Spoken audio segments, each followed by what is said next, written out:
This is the Scarcity Studios YouTube channel. Please don't forget to like, comment, share and subscribe. And this video is sponsored by Maurice Andrews Solicitors. Get in touch today for all your criminal legal matters.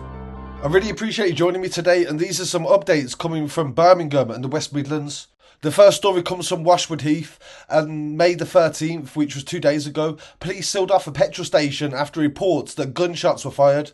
A cordon was put in place around the Shell garage on Washwood Heath Road in Ward End, and the station is opposite an old people's home. According to locals, they heard shouting at 2:45 AM on Monday, May the 13th. A van was parked outside the Shell garage and no one was allowed inside the station.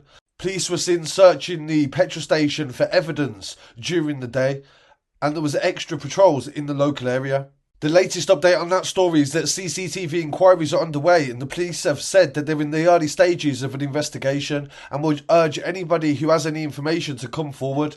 Nobody was injured, and thankfully nobody was killed.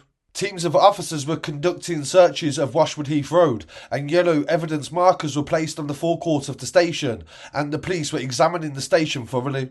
And this follows on from an incident that took place on Saturday the 11th of May, where gunshots were fired in Perry Barr. A house was damaged on Glendower Road, and Tyrese Mignot has been arrested and charged with possession of a firearm and will be standing trial. The 23-year-old was also charged with possession of Class A and B drugs, and he appeared in court on the 14th of May and was remanded today on the 15th. So this was a very fast arrest following the shooting, and also a charge that has also taken place. So we'll definitely keep you updated on the outcome of that trial. In this next story coming from Wolverhampton, 3 people have now been arrested after 2 women in their early 20s died during a house fire at an address in Dunstall Hill on the 11th of May. 4 other people were taken to hospital, but they were not seriously injured, but another woman remains in hospital in a serious condition. Police are continuing to work to establish how the fire started, but they believe that it may have been deliberate. It started just after 2 AM, and as part of the inquiries, 2 men aged 19 and 22 were arrested on suspicion of murder.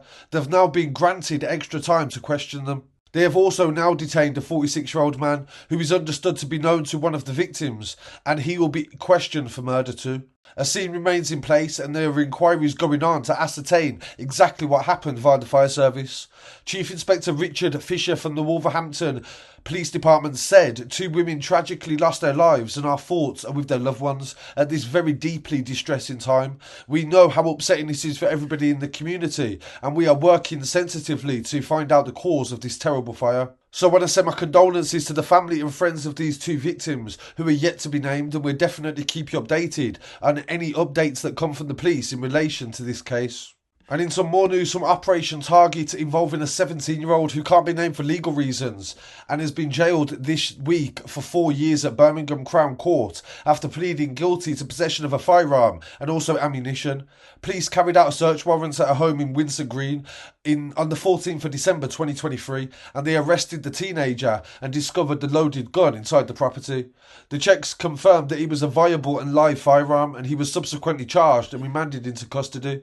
Detective Sergeant Nick McCullough from the Major Crime Team said, "We are delighted to have taken this weapon off the streets of Birmingham. We work really hard to bring justice to the most serious criminals in our region, and those who access firearms represent a real threat. So we are very pleased to take this weapon off the streets."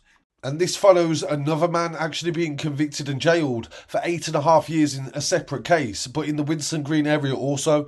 Last year on the 15th of December, police found 3 firearms inside the bedroom of Jelani Selassie in Lee Street, Winson Green. Police searching the 34-year-old's bedroom found 3 viable firearms and loaded firearms secreted in the lining of the bed. The search further revealed ammunition, £15,000 worth of cocaine, and over 3 grand in cannabis and also cash. Selassie pled guilty on the 5th of March 2024 to 3 counts of possession of a prohibited weapon and got 6 years for each offence to run concurrently. He also got possession of ammunition and Class B drugs with intent to supply and will serve 2 years for each of them offences. And finally, this story from Solihull. Two teenagers have been charged with attempted murder after a man was stabbed in Langley Hall Park, Solihull, on the weekend. A 45-year-old man was found with stab injuries on the 11th of May, and he was taken to hospital where he remains in a stable condition. Following a quick investigation, the police identified the suspects, who were two teenage boys, and they were detained. They are 16 and 15 years old, and they've been remanded in custody at Birmingham Magistrates Court yesterday, on the 14th of May. A 35-year-old man was also arrested on suspicion of assisting offenders and was released on police bail pending further inquiries. Patrols in the local park have increased to reassure the local community, and this is also part of Operation Scepter, which is an ongoing work to reduce knife crime in the local area. So I really appreciate you joining me today, and I'll be back again very shortly with some London news. Please don't forget to like, comment, share and subscribe, and follow on social media as well at Scarcity Studios on Instagram, TikTok, Twitter and the Facebook. Peace.